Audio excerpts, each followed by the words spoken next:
Prologue. Death. Success. Hess stood stock still, turning his sightless eyes left and right. The cold was so intense he was shivering all over. Goosebumps had erupted up his arms and the hairs on the back of his neck were standing up. He opened his eyes to their fullest extent, staring blankly around, unseeing. It was impossible. They couldn't be here. Not in little whinging. He strained his ears. He would hear them before he saw them. Dudley was whining, so he told him to shut up. He had to listen to know. There was something in the alleyway apart from themselves, something that was drawing long, hoarse, rattling breaths. Again Dudley was whining. Dudley, shut dash. Wham! Dudley's fist made contact with his head, making him dizzy enough to lose his footing and fall. Pain radiated through his head, his sight swimming. "You moron, Dudley!" he yelled, while trying to overcome his dizziness. He heard his cousin running in the wrong direction. Towards danger, not away from it. He tried to stop him. He yelled as loud as he could to tell him to stop, yelled so he could to tell him to keep his mouth shut. But he knew it wasn't enough. They needed help. There was no way to survive without. His hands were searching in the absolute darkness surrounding him. Hard asphalt made his hands bleed, but he had no time. "Where's wand? Come on, Lumos." He said the spell automatically, desperate for light to help him in his search, and to his disbelieving relief, light flared inches from his right hand. The wand tip had ignited. He snatched it up, scrambled to his feet and turned around. His stomach turned over. A towering, hooded figure was gliding smoothly towards him, hovering over the ground, no feet or face visible beneath its robes, sucking on the night as it came. Stumbling backwards, he raised his wand. Expecto Patronum. A silvery wisp of vapor shot from the tip of the wand and the Dementor slowed, but the spell hadn't worked properly. Tripping over his own feet, he retreated further as the Dementor bore down upon him, panic and pain fogging his brain. Concentrate. A pair of gray, slimy, scabbed hands slid from inside the Dementor's robes, reaching for him. A rushing noise filled his ears. Once again, a rush of dizziness threatened to overcome him. His head throbbed with pain and his thoughts seemed unclear and fogged. Expecto Patronum. His voice sounded dim and distant. Another wisp of silver smoke, feebler than the last, drifted from the wand. He couldn't do it anymore. He couldn't work the spell. There was laughter inside his own head, shrill, high-pitched laughter. He could smell the Dementor's putrid, death-cold breath filling his own lungs, drowning him. Something happy. But there was no happiness in him. The Dementor's icy fingers were closing on his throat. The high-pitched laughter was growing louder and louder, and a voice spoke inside his head. "Bow to death, Harry. It might even be painless. I would not know. I have never died." His fingers went limp. His grasp loosened. Concentrate. But there was nothing but the darkness, the cold and pain filling his head. His hand was numb and it could have been empty, though it mattered not. The last chance to survive was gone. Happy thoughts, happy. His mind went blank. There was nothing, absolutely nothing he could do anymore. No happiness, nothing but death. "Bow to death, Harry." The voice whispered again and a deep, black, endless hole came down on his mouth. Weathered skin where placed the eyes should have been. His body bowed to death. His wand escaped his grasp. Clattering, it hit the ground. And then there was nothing but the endless darkness of the black hole, the Dementor pressing its non-existent lips onto his own. Expecto Patronum. As suddenly as the darkness had come, it had gone. He fell to the earth, unable to do anything but lay there and wait for death to come. His limbs wouldn't move. His head throbbed with overwhelming pain. His vision went foggy, but he could still see the flaming figure of a phoenix, gliding through the air, bright like the sun, golden and warm, full of fire, life and happiness. The Dementors cried with pain as the golden light of the phoenix hit them. The darkness fled where the light had hit. The cold withdrew, leaving his limbs lifeless yet warm. The alleyway was bathed in light.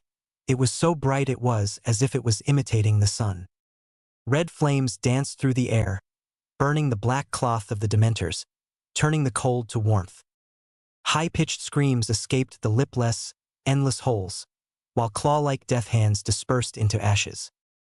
It took him a moment to understand that the Phoenix was a Patronus. Dumbledore? Hope filled his heart when this word filled his thoughts. Dumbledore? Dumb, he began, but he could not finish his word, not Dumbledore? The bright daylight that came with the Phoenix was not the Patronus, although the happiness he felt was that of a Patronus. But was it Dumbledore's? The answer came a moment later, when a figure emerged from the darkness of the alleyway. Its black cloak billowed in non-existent wind, a cloak made of shadow and fog, black like the endless hole of the Dementor mouth, shadowy like the Grim, coming for its prey. It was barely 5 feet tall, but the magic surrounding it gave it a presence like Harry had never seen one before.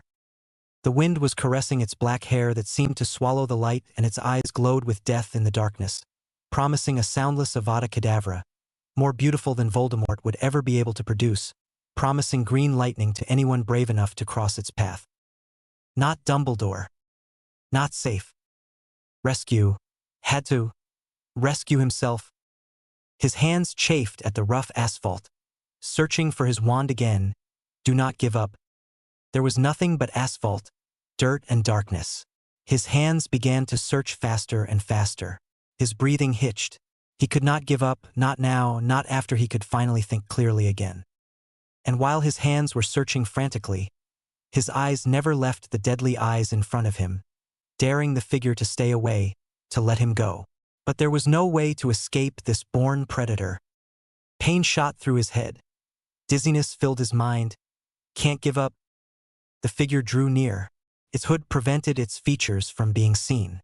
Just its deadly green eyes gleamed in the light. It bowed down to him, eyes of death meeting eyes of Avada Kedavra green.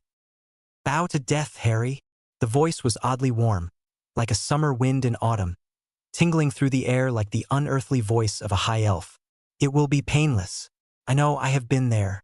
Bow to death and move on. A gentle hand cupped his head. The other hand moved to draw runes on his forehead and his scar. Sleep well, precious child. May you never live again. And suddenly there was light all around him. His hands, still bleeding, scraped at the asphalt beneath him, lighting up with symbols he had never seen before. His chest ached as it began to glow through his shirt. His eyes hurt as his face started glowing from within, as if from underneath his skin. And then the Phoenix Patronus returned. It stopped a few inches from his chest, a thrilling voice singing a song filled with death and resurrection. The Phoenix song. He tried to move, he tried to flee, but the hands had a tight grip on him and his limbs were limp. Even if he had tried, he could not move a muscle. Then the fingers on his forehead stopped moving and the hands vanished. He'd have sighed in relief if that hadn't been the moment the Phoenix Patronus chose to act. Before he could react, the Phoenix crossed the last inches to his chest and entered. Fire. A burning sensation filled his senses. Where his skin had glowed a moment before, it suddenly was literally on fire. He cried with pain.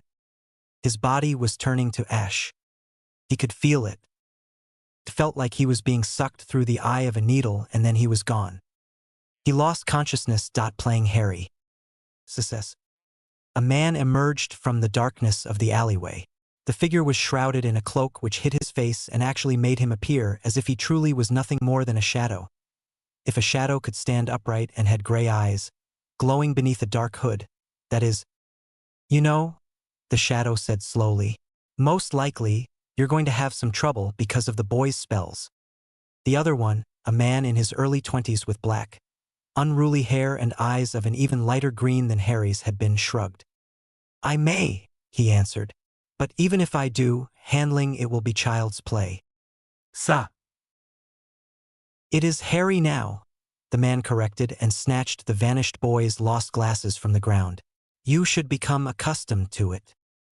With that, he turned the glasses in his hands to look at them from all sides with disdain. We'll never speak in public, the shadow objected unhappily, watching the other man intensely. The green-eyed man didn't seem to be bothered by it at all. He just shrugged. Then do it for me, he said. I will have to learn to answer to that name now. You will, the shadow sighed. But I never understood why you had to vanish the boy in the first place. He's just a boy. Why trouble yourself with schemes to finish him off? Harry sighed unhappily. It had to be that way, Reg, he replied.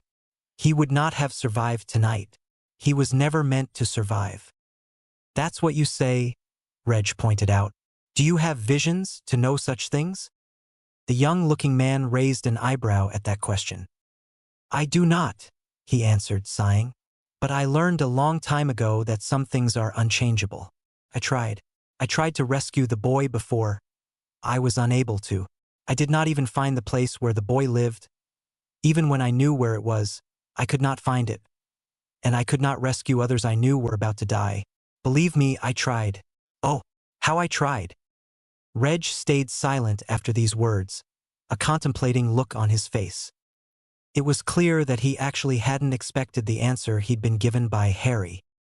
Harry, on the other hand, turned his head and glanced at the place the vanished boy, the former Harry Potter, had been some minutes before. I will be Harry now, he finally said quietly and, oddly enough, sadly. I have to be Harry now. This was my plan from the start. He didn't look too pleased, even after claiming that it was his plan they were currently following. Reg frowned. And you really can do it? He asked the other man doubtfully. It won't be easy, after all. You'll have to behave exactly like the boy. And, well, you're quite a bit older than him, you know. That is not a problem, Harry replied and closed his eyes in concentration. For a moment nothing seemed to happen. Then, slowly but surely, his features and body started to change. When the changes stopped barely a minute later, he was a little more than 5 years younger and several inches smaller. There we go, he said while picking up the boy's wand. He gave it an experimental swish, frowned at it for a second, and then shrugged. A bit different than the wands I normally use, he said. But then, the craftsmanship might be a bit better than with mine. With that, he channeled his magic through the wand and sparks lit its tip, the wand bowing to the man as its new master. Harry shrugged again before hiding the wand away in one of the wand holsters he was wearing. Then he proceeded to glamour his longer hair and clothes with his own wand, before turning his gaze back to the glasses in his hand. He frowned at them unhappily again and then changed the lenses of the glasses to window glass. All right, he put the glasses on with a grimace. How do I look? Like the boy, Reg answered while eyeing the other critically. Are you sure you're able to play Harry? The other rolled his eyes. Of course I am, he said. Then you'll have to lose your accent, Reg concluded. No one will believe that you're Harry when you've got a foreign accent. Harry sighed. I will lose it, he replied and rubbed his hand over his face, nearly pulling the glasses from his nose in the process, which made him frown at them again, clearly unhappy that he was forced to wear them. I haven't spoken English in a long time. It will take some time to think in it again. You. But whatever the other one wanted to say, he was interrupted by Harry before even finishing the first word. Go. There is someone coming, Harry said, having heard something that Reg hadn't. You mustn't be seen. Reg reacted instantly. One moment he was there, the next a small black cat fled into the darkness. Meanwhile, the other man spun around, hiding away his own wand in the process and drawing Harry's before pointing it toward the face of the newcomer. It was Harry's old babysitter, Mrs. Fig. Hastily, Harry started to stow his wand away again. Don't put it away, idiot boy, she shrieked. What if there are more of them around? Oh, I'm going to kill Mundungus Fletcher. So she was one of them, Dumbledore's men. He and Reg had been lucky that she hadn't seen them together. Harry had never been more thankful for the concealing charms on Reg's robes that had hidden the other man long enough that Mrs. Fig hadn't noticed him. Harry shook off his thoughts. He had no time to ponder on near misses. There were other things to consider. He was Harry Potter right now, a 15-year-old, undereducated wizard. He had time to ponder everything else later, not now when he had to perform for the first time. He took a deep breath and closed his eyes briefly. It was time. He had to play his part. "What?" he asked, trying to sound stunned. "He left," said Mrs. Fig, wringing her hands. "Left to see someone about a batch of cauldrons." She rambled on, but Harry tuned her out. Instead, he took the time to slip into his Harry persona. He had to be Harry now. He had to answer to Harry. He had to think about himself as Harry. He had to simply be Harry from now on. It would be difficult, but there was no other way if he wanted to reach his goals. So he let her ramble, sometimes asking questions Harry would have asked, like, "This mundungus has been following me? And you know Dumbledore?" He stood by and watched while she went to Dudley and tried to lift him up. She stooped down, seized one of Dudley's massive arms in her wizened hands and tugged. He saw her desperation, her fear while she tried to lift the heavy boy off the ground. "Get up, you useless lump, get up." Dudley either could or would not move, so Harry finally declared that he would help and heaved the boy up from where he lay on the ground. The boy was heavy, but not as heavy as other things Harry had carried. Of course, he could not let the fact that he was stronger than the original Harry show, so he tried to look as if he was struggling greatly. "Hurry up," said Mrs. Fig hysterically. She was clearly out of her depth, panicking. Harry could have reassured her, but the young boy he was pretending to be would have had no clue about her terror, and so Harry did nothing but stand by and watch. Instead of telling Mrs. Fig that the danger had passed, Harry followed her lead, let her peek around corners, aware that somewhere in the dark there was a black cat laughing at him. "Keep your wand out." He did as he was told, not caring to share that the Dementors were gone and wouldn't dare to return. Dementors might be monsters, only fixated on their own pleasure, but even they weren't dumb enough to try a stunt like that again when Harry was around. There were a lot of dangers in the world, and Dementors definitely were one of the worst, but even they had something they feared even more than anything else. Harry was their greatest fear. He was Dementor-born, and a Dementor-born like Harry could kill them without a lot of trouble. They wouldn't risk angering him considering his power over them. So he let her drag him along and tried to act like a 15-year-old should, even when Mundungus Fletcher finally returned and he had to fight the urge to hex the useless scum just to show the man what he thought of him. It wasn't easy. He had to ask Mrs. Fig if she would like to use Hedwig to send a message to Dumbledore, and he had to act unoffended when she said he wouldn't understand, when, in reality, he understood very well. The Ministry wanted to disgrace him. They were trying to expel him. Well, Harry, and they'd use any excuse they could get. A Patronus, even if it wasn't fully formed, would be enough. Not that they knew the Patronus charm cast by Harry's wand had never been fully formed. Finally, they reached the door to number 4, Privet Drive. Playing the uninformed boy he wasn't, he asked questions about why he had been followed and shouted after her to wait. Because he had still so many questions about her involvement with the magical world and Dumbledore. Luckily for him, Mrs. Fig just went on walking and didn't stop. XXX. When the woman was finally gone, Harry hesitated for a moment, then readjusted Dudley on his shoulder and took a deep breath. This was it. The beginning of his life as Harry James Potter of Privet Drive number 4, Little Whinging, Surrey. Harry took another deep breath, finally putting his wand away, and prepared to meet his aunt. This would be a bloodbath. He sighed, shook his head at his thoughts, and finally opened the door and went in. There was no sense delaying this meeting any further. His aunt, of course, wasn't happy about what had happened. She fussed over her son, crying, "Diddy, diddy, diddy," and Harry let her. He let her fuss until the first accusations were hurled at him. "What have you done to my son?" Uncle Vernon growled. "Nothing," Harry said, knowing perfectly well that Uncle Vernon wouldn't believe him. "What did he do to you, did he?" Aunt Petunia said in a quavering voice, now sponging sick from the front of Dudley's leather jacket. Was it you know what, darling? Did he use his thing?" Slowly, tremulously, Dudley nodded. Harry gave a token of protest. He had to keep up appearances, after all. He had actually planned to use the developing argument to leave the house with Harry's things and find another place to stay, but that was before the first owl found its way into the Dursleys' kitchen. The letter it carried made his uncle angry and amused Harry to no end. XXX. Dear Mr. Potter, we have received intelligence that you performed the Patronus charm at 23 minutes past 9 this evening in a Muggle-inhabited area and in the presence of a Muggle. The severity of this breach of the decree for the reasonable restriction of underage sorcery has resulted in your expulsion from Hogwarts School of Witchcraft and Wizardry. Ministry representatives will be calling at your place of residence shortly to destroy your wand.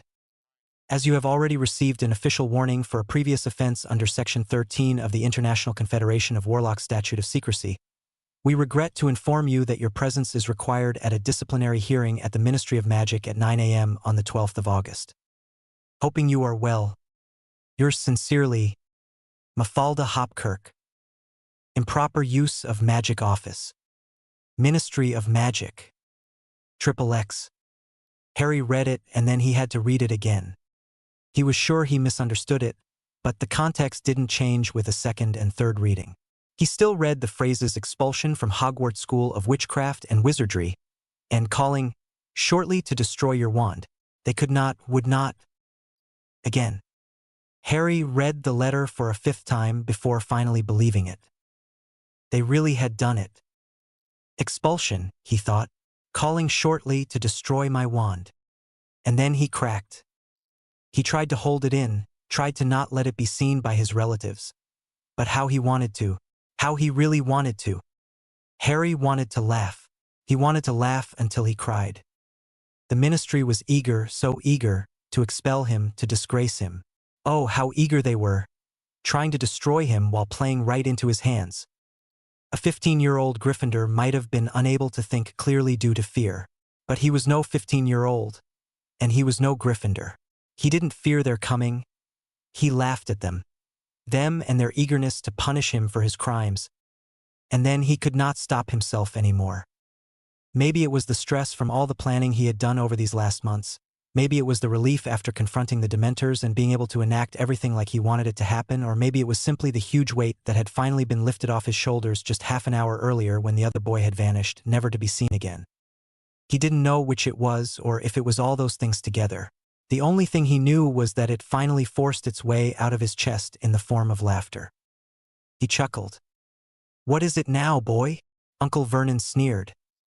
"They are coming to destroy my wand," he answered, still chuckling. "And you think that's funny?" His uncle looked at him as if he had lost his mind, and maybe it really looked like that. "Yes," he answered, not caring that his accent was back. "I really think that."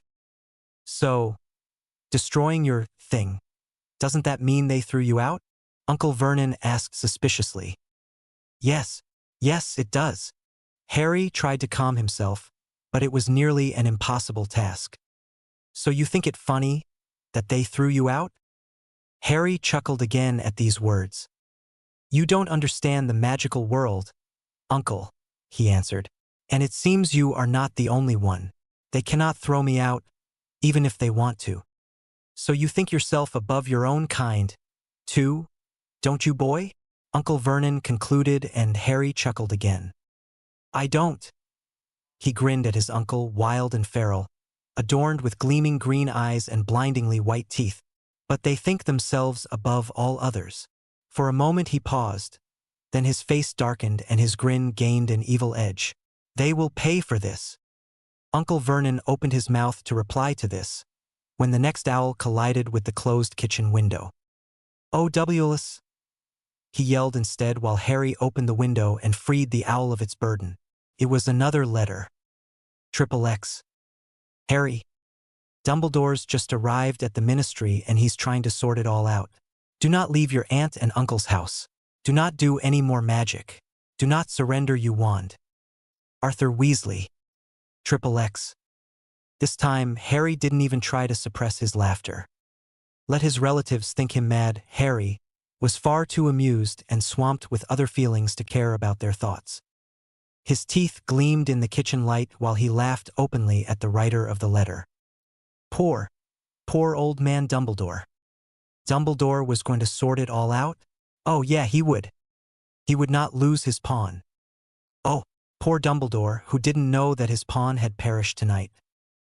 Poor old man Dumbledore. Harry cackled like mad. He had never liked the headmaster of Hogwarts, so he couldn't help but feel vindictive at the thought of the old man's loss tonight. Yes, Dumbledore would try to sort it all out. Poor old fool Dumbledore. He had long since lost his pawn. What does that one say? Uncle Vernon bellowed, and Harry forced himself to return to the present. His face blanked out, and he looked at his uncle with oddly dead eyes that made the other man shiver just looking at them. A reminder to stay here, Harry said, sneering. Almighty Dumbledore is trying to sort it all out. And you are still not worried, Uncle Vernon observed. Harry shrugged and took some deep breaths while his face turned into an even more impenetrable mask. I will never be, he said even more calmly than before. And why would you not be worried when they come to destroy your thing? Uncle Vernon asked unhappily, clearly a bit intimidated by the boy's cool gaze lingering on him. When they do something like that, you must have done something to receive this kind of treatment. Oh, I did, Harry confessed, unperturbed. I did do magic. H.A.? roared Uncle Vernon, slamming his fist down on top of the fridge, which sprang open. Several of Dudley's low-fat snacks toppled out and burst on the floor. So you admit it. What did you do to Dudley? Nothing. But Harry's objection wasn't good enough. Not that he tried to truly persuade them. Dudley, now feeling safe, accused him further of doing magic, and his uncle and aunt of course believed Dudley over him. So he let Dudley describe the Dementor attack, staring at his white-faced aunt, until Dudley lacked the words to describe his feelings. Then he supplied, as if you'd never be happy again. Yes, Dudley whispered, still trembling. And again they began to accuse him, so he calmly said, it wasn't me, it was a couple of Dementors. A couple of… What's this codswallop? Asked Uncle Vernon. Dementors, Harry repeated, slowly and clearly. 2 of them. And what the ruddy hell are Dementors? They guard the wizard prison Azkaban, said Aunt Petunia. 2 seconds of ringing silence followed these words before Aunt Petunia clapped a hand over her mouth, as though she had let slip a disgusting swear word.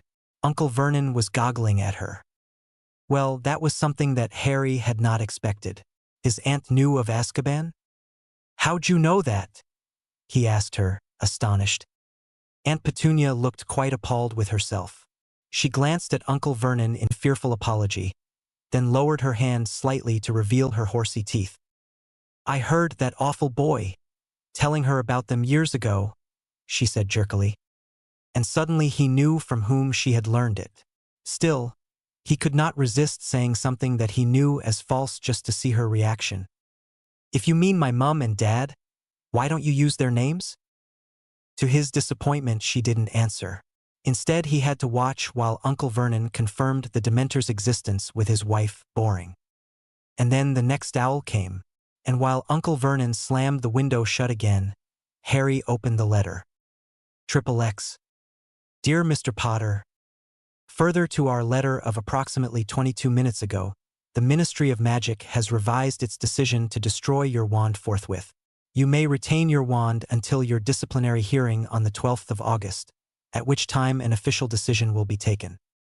Following discussions with the headmaster of Hogwarts School of Witchcraft and Wizardry, the Ministry has agreed that the question of your expulsion will also be decided at that time. You should therefore consider yourself suspended from school pending further inquiries. With best wishes, yours sincerely, Mafalda Hopkirk. Improper use of magic office.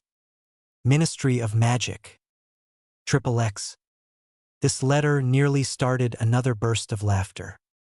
So no one was coming. He still had to consider himself expelled? The Ministry really seemed eager to help him. And then, of course, there was poor almighty Dumbledore, rushing to his rescue. Well, if Harry was a well-behaved pawn, then he would be absolutely grateful to almighty Dumbledore.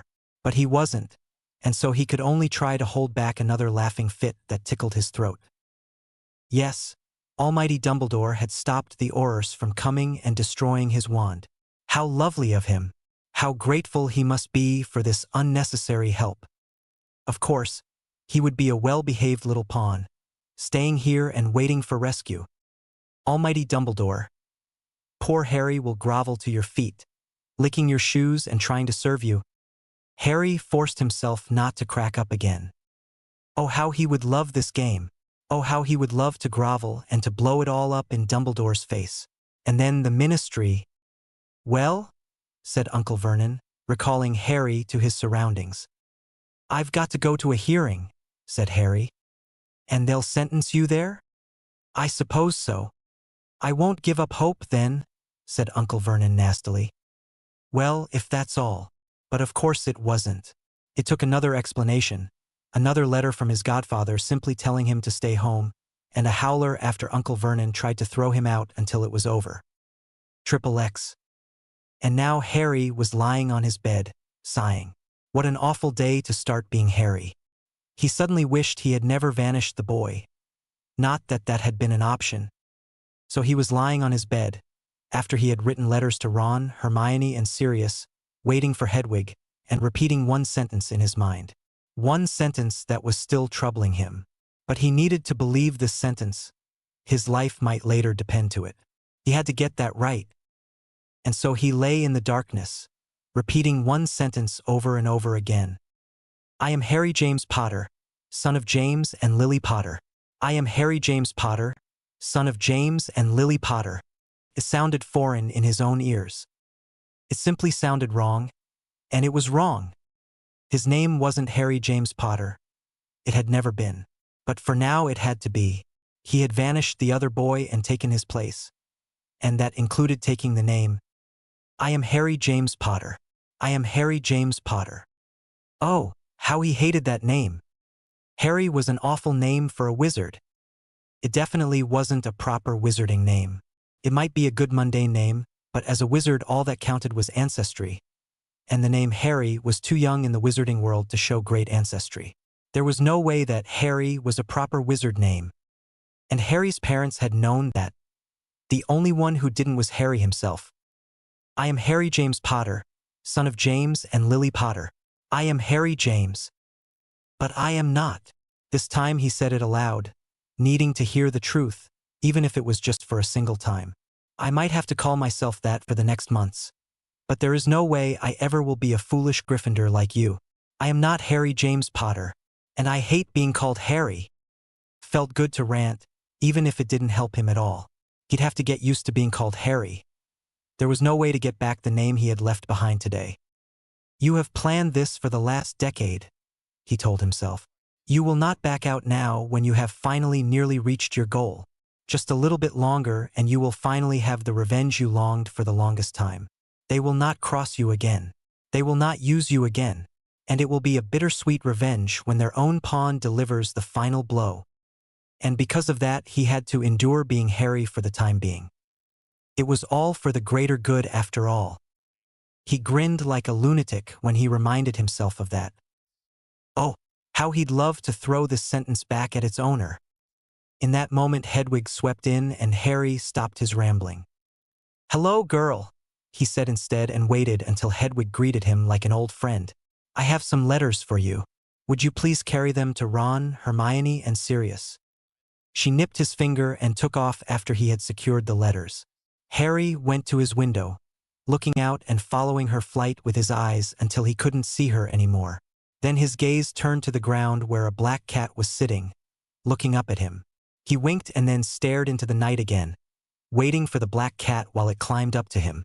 When it reached the windowsill, Harry started to pet it. The cat let him caress it for a few moments, but then it tried to jump into Harry's room. Harry stopped it with his hands. Don't turn back, Reg, he said. I'm sure there are guards in the garden. We would not like to be seen. The cat purred under his fingers. Don't worry, they will come and take me away, Harry said while looking to the stars. They will be here in a few nights. Until then we have time. And after that, I'm sure they will bring me to Grimmauld Place.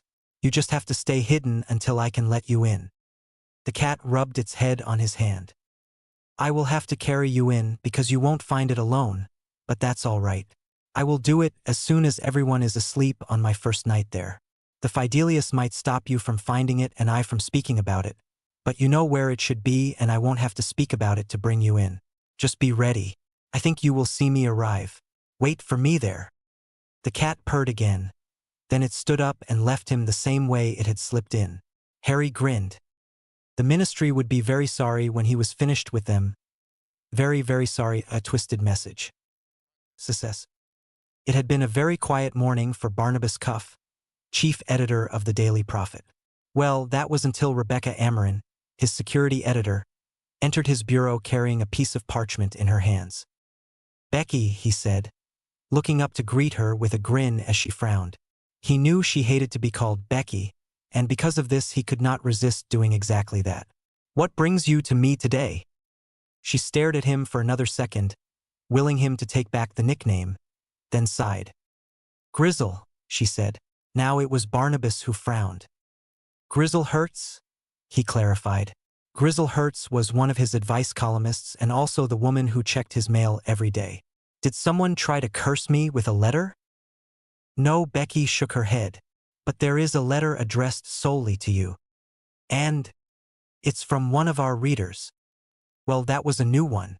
Barnabas raised his eyebrow and held out his hand to take the letter. Becky handed it to him, wringing her hands. "You've read it," Barnabas said. "I have," the young woman nodded. "You should also read it, Barnabas." Barnabas sighed, but did as he was told. XXX. Dear Editor, I've been following your newspaper for years now, but lately, your articles made me more and more wonder about the seriousness of your paper. For years, you talked about the magical world and its happenings, but a few months ago, you suddenly seemed to change your image. Where you once spoke about facts, now you suddenly seem to prefer gossip? Or how else can it be that a serious newspaper, like you claim to be, can print such contradicting articles? From the start of the Triwizard Tournament, your newspaper seemed to be more concerned with their sales than actual accuracy? Or how else can it be that the articles about Harry Potter contradict my own observations in my day-to-day interactions with him? I'm a student at Hogwarts and therefore more often in contact with Potter than the press. Nevertheless, I expected serious observations and cool assessment when it comes to portraying him in the press, not your printings about a little lost boy or a barking mad individual. I have to say, I have a hard time seeing either in the boy I've seen around the school. So, how serious are these facts you have been printing, really? Will you change your opinion again when new information that you can't ignore comes to light? When the boy starts to be a poster boy for the ministry, will you then retract the facts you have been printing now? Because it seems to me as if your opinion often strangely matches the opinion the ministry has at that time. Is this the freedom of the press in the wizarding world? Writing the ministry's preferred versions of events, using facts to lead your readers to wrong conclusions, using unethical means to get your information? Where is the serious journalism I am looking for? Even the muggles are able to print a newspaper without being biased, inaccurate, or libelous. Why does it seem like the wizarding world is not able to do it? Is it out of fear? Is it out of ignorance? Or is it its people's preference to stick their heads in the sand and ignore any evidence that doesn't fit to their initial beliefs? I dare you to print this letter. If you don't, I will finally know that your newspaper is nothing more than a simplistic, biased gossip rag. Oliver Twist. XXX. By Merlin, was the first thing Barnabas uttered after reading the letter. I thought the same, boss, Becky answered, gritting her teeth. Will we print it? When Barnabas looked up at her, he saw that she was just asking out of principle. Both of them knew they would not be able to print the letter, not as long as the ministry held the majority of their stocks. We won't, he answered, sighing. So we proclaim ourselves to be a gossip rag, Becky said with a bitter tone marring her voice. No, Barnabas said, still looking at the letter in his hands. We don't proclaim ourselves anything. We are a gossip rag. This time a bitter tone had also entered his voice. And we'll stay one until, I don't know, he sighed, defeated. When I entered this newspaper, I had great dreams. I dreamed of the serious journalism I knew from my Muggle father, who was a journalist himself. Instead, you got this Becky sneered while gesturing upon the office and the newspaper articles which would land in the rubbish bin just because they did not follow the ministry guidelines. Yes and no, Barnabas answered, now slightly smiling, even if his smile was more a grimace than anything else.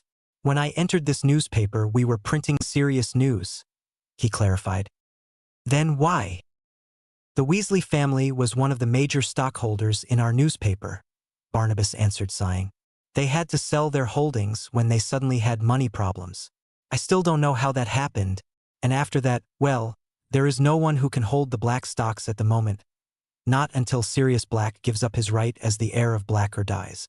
The Pruitt stocks were sold alongside the Weasleys and the Potters. Well, there was no one interested in them until now. And even if the boy would be interested, he cannot do anything until he is of age, and he has too few stocks to make a difference. So there is no major player except of the ministry, Becky concluded angrily, and so they can dictate to us what to do. Yes, my dear, I fear you're right, Barnabas answered, sighing. How much does the ministry have? Becky asked, bitter. 30%, Barnabas answered, and the Malfoy family, who aids the minister, have another 5%. And the rest? Becky asked, and Barnabas could hear her hope. He sighed. There is 10% with the Blacks and 5% with the Potters, he answered. The Weasleys and the Pruitts each had 20%, and were the major players because of that. Now those 40% belong to… Wait a minute. Barnabas opened his drawer and took out a thick file, looking through it. Ah, there it is, he said. Weasley now belongs to the French side of the Malfoy family. The Malfoys, the Pruitt stocks was divided. 10% went to the Grimm family, 5% to Evans, and some other minor stockholders like Peveril, Longbottom, or Emery's. Don't ask me which, they all got shares at nearly the same time. But the fact is, there is no one there who has more than 2 or 3%. The only other stockholder who even has 5% is the Flamel family. And so the ministry can do what they like, Becky concluded. Barnabas sighed and nodded. So there is no way. No. Becky took the letter again and stared at it sadly. Barnabas knew she hated the fact that they could do nothing but obey the ministry. To tell the truth, he agreed with her. Still, and suddenly he smiled. Maybe, he said, and Becky looked up. Maybe we should lose this letter. How about going to Ottery St. Catchpole to do so? Becky looked at him as if he had lost his mind. Then he could almost hear the click as she finally caught what he was talking about. Maybe, she answered, smiling, and maybe I'll lose it today at lunch. Do so, Barnabas answered. And now back to work, my dear. And don't forget, I do not want to see this letter again. Yes, boss, she answered, clutching the letter to her chest while leaving the room. When the door finally closed, Barnabas grinned evilly. He knew he would have problems because of the lost letter, but he would love to deal with them. He finally could best the ministry, even if it was in a twisted way like this. Oliver Twist, he chuckled. What an interesting choice of a name. And then he returned to his work as if nothing had happened at all. Diagon Alley. Success. You know, you should not come here. The voice was just whispering, while the person speaking was bowing down to him to stop being overheard. I said they will come in a few days. And don't worry, the Dursleys won't miss me. They have, after all, forbidden me to leave my room. And still you are wandering out in the street, out in broad daylight. Stop worrying, Reg. You're here with me. So what could happen? Harry. There is no what could. You are a wanted person. You let it sound as if I was a criminal, Reg. You know what I mean. You are famous. What will you do when they find out that? When you would stop to scream, then maybe they never will find out, Harry answered, rolling his eyes.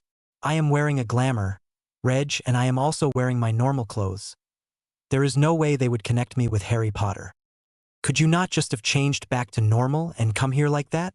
Reg asked, still uncomfortable, while looking at the wizards and witches walking on the street around them. Nope, sorry, Harry answered, popping the pea. You sound like a 15-year-old teenager, Reg said, irritated. I am a 15-year-old teenager, Harry corrected, grinning. No, you might be looking like one, but I am sure as hell that you aren't one. Reg answered, still looking like wanting to be elsewhere. Oh, "Shut up, Reg, and have a little bit fun," Harry answered while nearly dancing down Diagon Alley to Gringotts. They entered together. Harry's glamour fell. And suddenly Harry's childish behavior was gone, as if it never had existed in the first place. He walked to one of the tellers and said, "May you join the warriors today, clan brother?" His voice suddenly sounded rougher, changing with the language. The gobbledygook that left his mouth was fluent but accentuated with a more ancient accent. The teller looked up, stunned to be greeted in his own tongue. "And may your business go well," he finally answered Harry, intrigued what the wizard boy in front of him wanted. "I would like to meet Nardog," Harry said. "My name is Potter." The goblin blinked again, then his gaze flickered to Harry's scar. Harry sighed, but said nothing. "Very well, Mr. Potter," the goblin finally answered. "I will bring you to him immediately." And with that he closed his post and brought them through the hall and into the depth of Gringotts Bank. Harry was not afraid. He knew most of the wizards were either uncomfortable or afraid to enter more than the lobby and their vaults in Gringotts, intimidated by the golden walls, the figurines out of marble, gold, or silver, and the floor-high paintings of the Goblin Wars. No, Harry wasn't afraid. He even once stopped and looked at one of the paintings while walking through the holy halls of Gringotts. The goblin also stopped when noticing Harry did not follow anymore. "Ah yes, the Battle of the Great North Fields," he said proudly. "One of the greatest victories in our history, and thanks to the healers, the one with the least deaths." "And a very bloody one," Harry said, still staring. "It might have been a huge success, but the causality rate was intimidating. It took 3 days and a lot of stasis charms to prevent the most of them from dying." The goblin stared at Harry, this time angry looking. "Whatever your history books say, whatever you heard, wizard," he said coolly, "it is wrong. The goblin are a proud and strong race. They were fighting and winning, not lying on the ground dying at the end of the day." "Winning and dying do not exclude each other," Harry answered but went on. The goblin huffed and followed. "Wizards," he snorted, "always want to be stronger than everyone." "They may want to," Harry answered, despite the distance between them which would normally prevent to understand the whispered comment of the goblin. "But my comment was not about power. It was about causalities." The goblin looked surprised at that.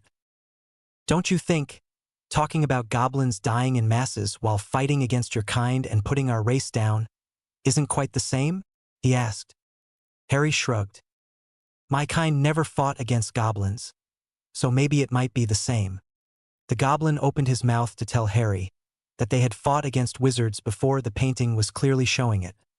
But Harry did not let himself be interrupted.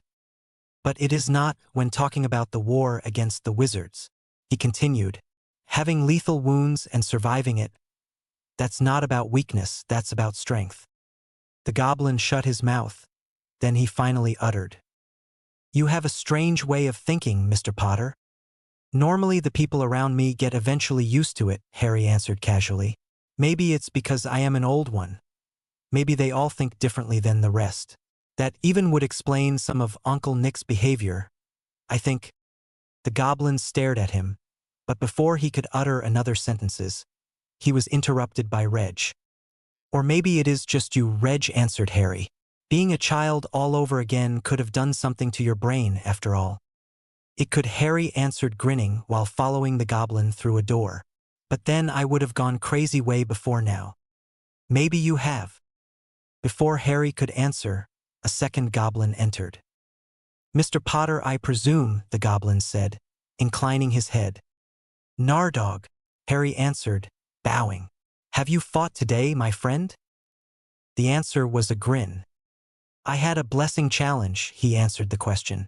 It was a traditional goblin greeting, normally only used in formal occasions. The wizard in front of him instead used it since they had met for the first time. "I normally would give you my dagger to answer," the boy said grinning.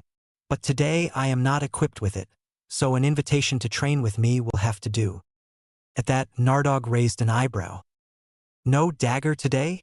he asked, grinning slightly. "You are lacking, Mr. Potter." "Oh, I do have daggers with me," the boy answered shrugging. "But I laced them yesterday with my venom. I do not recommend using them in a traditional greeting at the moment. Nardog shuddered. I am in complete agreement, my friend, he answered, still shivering at the thought of basilisk venom-laced daggers in a traditional greeting where the blade was handled with bare hands. I think I will accept your verbal invitation today. The boy grinned. I thought as much, he answered. Nardog nodded and then waved at the goblin to send him away. Reg looked a moment at Harry, then he, too, left. He had to do some own business at the bank. As soon as the door was closed and the privacy spells were in place, Nardog returned to their business. So, what can I do for you today, Morganeth? The boy's demeanor changed again, his eyes getting cold and calculating. How far are you with my plans? He asked. Quite far, Nardog answered while searching for his documents. I have bought you shares of several companies in the wizarding and muggle world. Mundane, the boy said. I beg your pardon? Nardog asked. It's mundane world, not muggle world, Harry answered. Mundane world, Nardog corrected, not sure why it was important. The boy nodded. The share is on different names? He asked. Yes, Morganeth, the goblin answered. I used every name I could use. The boy nodded again. The other things I asked you to do? The goblin handed him a large folder. It's everything in there since the death of the last lord, he said. I sorted it by person. Not that there is so much to sort. Thank you. That will do nicely, Harry answered while shrinking the folder with a wave of his hand before putting it away. Is there anything else, Morganeth? Nardog asked. Harry looked at him, inclining his head. There might, he said casually. I will need a barrister soon. Do you know someone I can trust with this? He pointed at the pocket he had stowed away the folder. And all the other stuff? I will look into it and send you my answer, Nardog said. You can read gobbledygook? I think I should manage, Harry replied. My knowledge is not up to date anymore, but it sure will do for this. Then I will use it to ensure privacy. Harry inclined his head again. It will do for now, he said. I will tell you as soon as I have installed something saver. Something saver? Just one thing I have in my mind, Harry answered. So, this would be all for today? The goblin asked.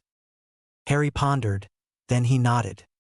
I will have to look over the facts you gave me before doing something further, he said. Is there something else you want to share? The goblin showed his teeth, the gesture a goblin made instead of shaking their head the negative. Then the only thing I need today is to make a withdrawal, Harry finally said. My vault, not Harry's trust vault. XXX. 10 minutes later, Harry left Gringotts. Reg still wasn't there, so Harry guessed that the business of the other wizard was taking longer than planned. Well, Harry had still some things to do in Diagon Alley. So Harry left the stairs leading into the bank and went to Ollivander.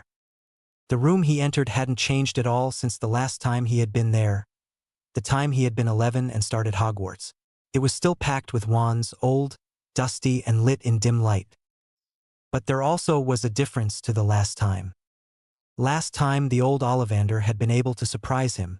This time his senses already told him where the old man had hid himself. And when the man emerged, he looked straight in the other one's pale, wide, moon-like eyes. Welcome, Mr. Potter, Ollivander said, tilting his head and studying him intensely. I was not aware that you are again in need of my arts. I am not, Harry answered. I still do have my wand. Then how come I find you here in my shop? Ollivander asked, now even more intrigued by the young wizard in front of him. Normally there were just a few occasions a wizard would find his way to Ollivander's shop, and usually he heard about a broken wand before the owner would stand in his door. You are not here to buy a second one, are you, Mr. Potter? He asked. What would you say if I'd answer yes? The boy asked, interested. Then I would tell you that carrying more than one wand was forbidden in 1955 for everyone who was born after the law or who did not have at that time a second one already. Ollivander answered. It was. The boy looked at him surprised. This is something I must have missed. Then you were here for a second wand? Ollivander inquired, interested. I wasn't, the boy answered. I do have enough wands. I do not need another. This answer startled the wand maker. You have enough wands? Beg to tell, how many do you have in your possession to say such a thing? The boy shrugged and waved his hand dismissively. That does not concern you, Mr. Ollivander, he said simply. And it is better when I stay silent about that, when possessing them might be a crime. Ollivander stared at the boy, but he had to give it to him. It really was better to stay silent about something like that. So what can I do for you, Mr. Potter? He finally asked. I need a wrist holster, the boy answered while revealing an old and worn wrist holster on his right hand. He loosened it and put it on Ollivander's counter. I need something like that, he said, and it needs to be high quality. Ollivander blinked and studied the leather of the wrist holster and the wand shafts he could see looking out of it. May I? He asked, gesturing at the wands. The boy shrugged. You may, he said casually, as if he had no problem with a wizard touching his wands. Every other wizard definitely would have denied Ollivander the request, or at least would have been wary. Ollivander first withdrew one of the wands. It was the one the lad had bought here when he was 11. This time it was in a good condition, different than the last time Ollivander had seen the boy's wand at the Triwizard Tournament in Hogwarts. It was neatly clean and polished. Ollivander put it down on his desk and withdrew the other one. The only thing he could do was gasp when he held it in his hands, and suddenly he knew why the lad had not been worried about Ollivander having his wands. While the other wand had felt all right in Ollivander's hands, this definitely didn't. It had power, Ollivander could feel it radiating off from it, but it also wasn't willing to bow to any master except for its own. Where did you get it from? Ollivander asked, his eyes following the midget carvings of the wand. Runes? It surely is powerful. And old, so very old. Ollivander could not even detect who had crafted it, but he could feel the masters present all over it, nearly embodied in the wand itself. Whoever had used this wand, he had used it for a very, very long time. And not only that, does it matter where I got it from? The boy asked. I can use it, that's enough. You mustn't use it. When he nearly screamed that, the boy looked at him surprised. And pray tell why not? He finally asked. This one was used for dark magic, Ollivander said. It is not a good idea to use something like that. Using an object like that will harm you eventually, Mr. Potter. It won't harm me, the boy answered, and it wasn't used for the evil arts. Ollivander sighed at that. I do know my métier, Mr. Potter, he told the boy, and I can tell that this wand was used for rituals. Let me tell you, Mr. Potter, I do not know any ritual that is used for good. The boy chuckled. Do not worry about that, Mr. Ollivander, he said.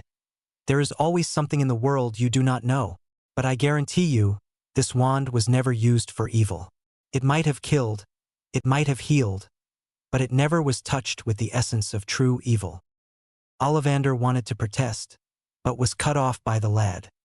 The wand holster I need, please, he said, because even if I know that the other one never was used for evil, I do not like the thought of it resting with my other wand in the same holster. Their magic works too differently that it would do both of them any good when it stayed like this for too long. That Ollivander could not deny, but one moment he still hesitated.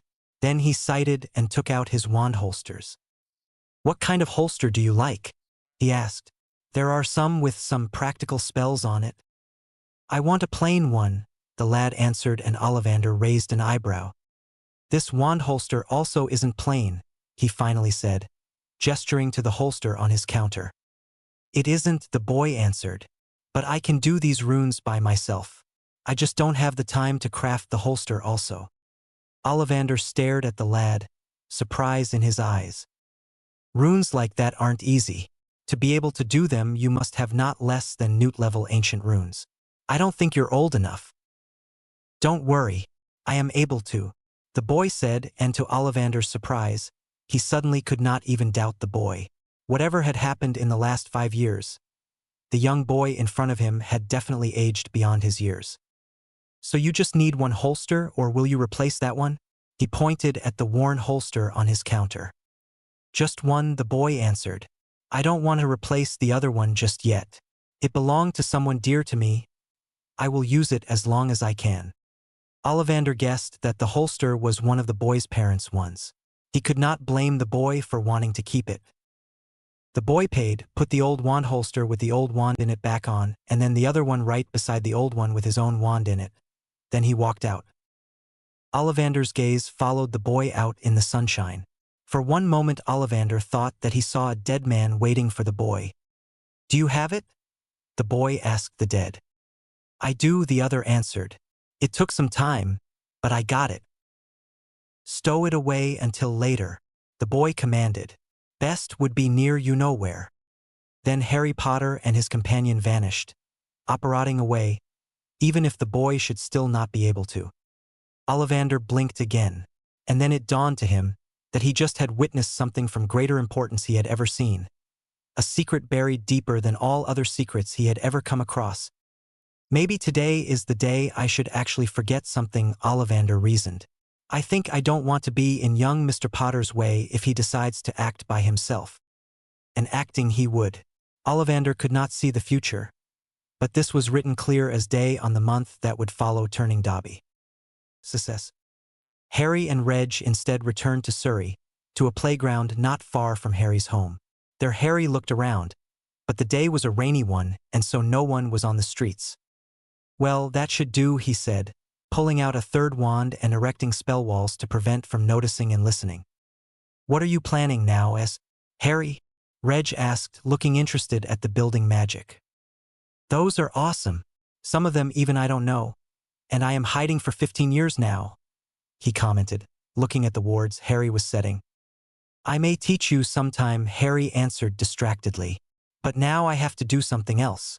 I need someone I can trust to help me with my task." "Hey, I am helping you.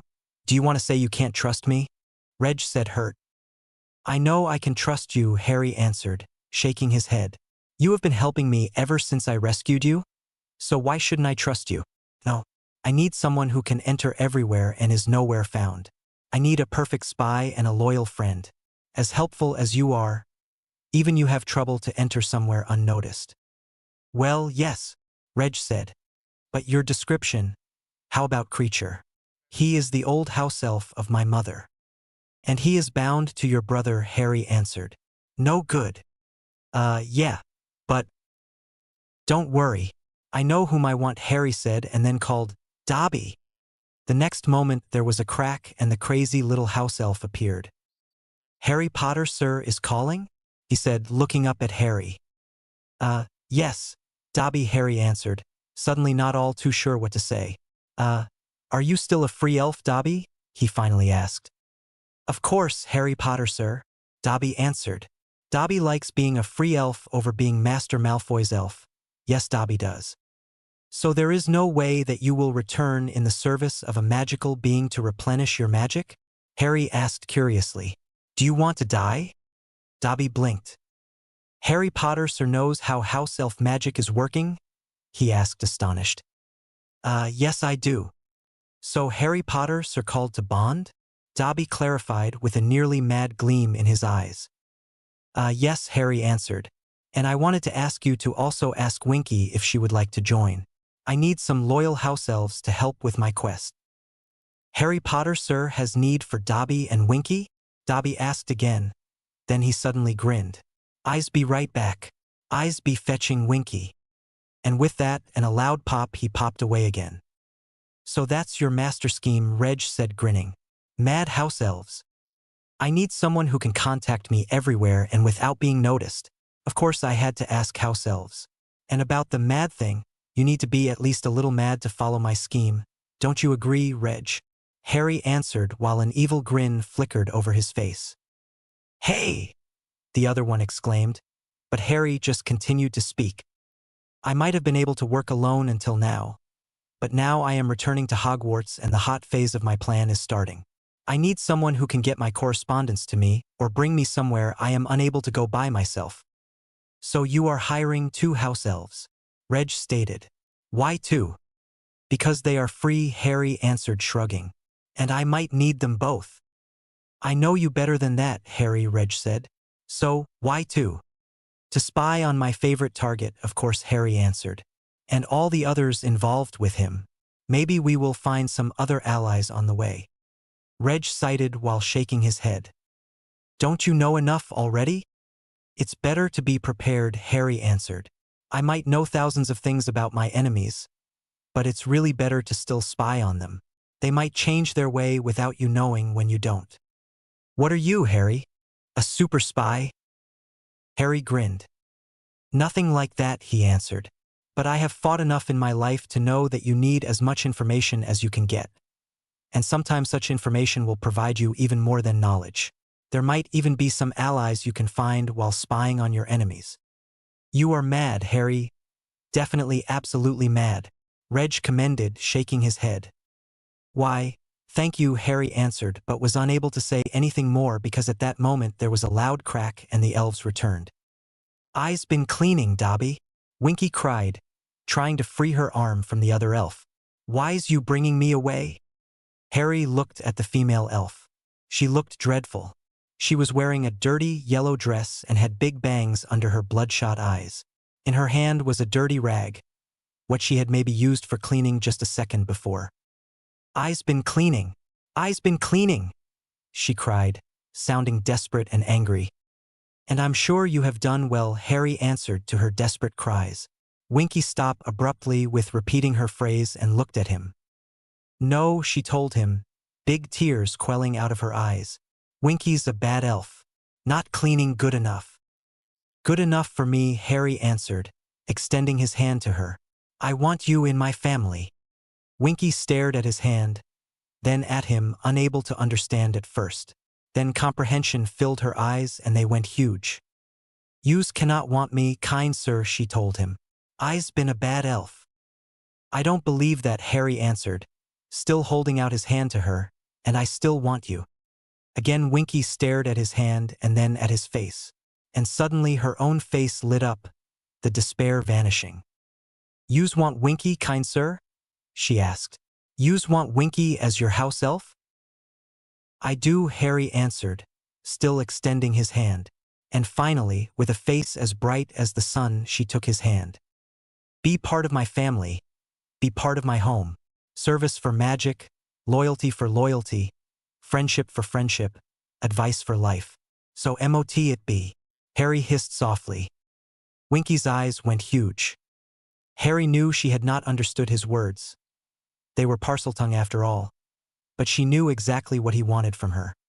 And then she smiled. So be it, she answered, and a golden mist came from her body and entered Harry's. The next moment, she glowed in the death-green light that were his eye color.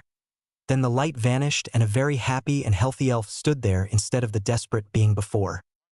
Now Dobby said, grinning madly. Harry let go of beaming Winky's hand and extended it to Dobby. He repeated his sentence, and after Dobby had agreed, he also glowed in a green light before standing there like before, grinning madly. What's Master like us to wear? Winky asked him, still beaming. I don't care, Harry answered, but I don't like rags or towels. And to tell the truth, it would be best if you would continue to wear what you are wearing.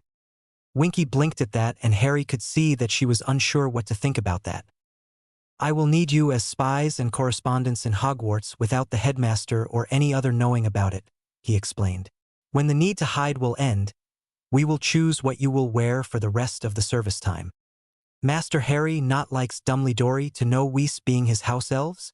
Winky asked. Yes, Harry answered, because I need you at Hogwarts, and in Hogwarts there are just two kinds of elves. Free ones and these who bonded to Hogwarts. Now Winky grinned. And we, she said, I's will do what Master says. What shall Winky do for you? One of you will bring my correspondence to Gringotts or an owl post office and back from there. This one also has to do all the tasks I also may need, like shopping or delivering something. The other one I need as a spy. I need to know all about the headmaster and his findings and planning. I will give this one a recorder to install in meetings. This one also will have to get the information about when and where the meeting is held and so on. It would be best if you would change positions in an unpredictable pattern, so that the headmaster doesn't find out. When you don't have to do anything, return to Hogwarts and go on as if nothing happened.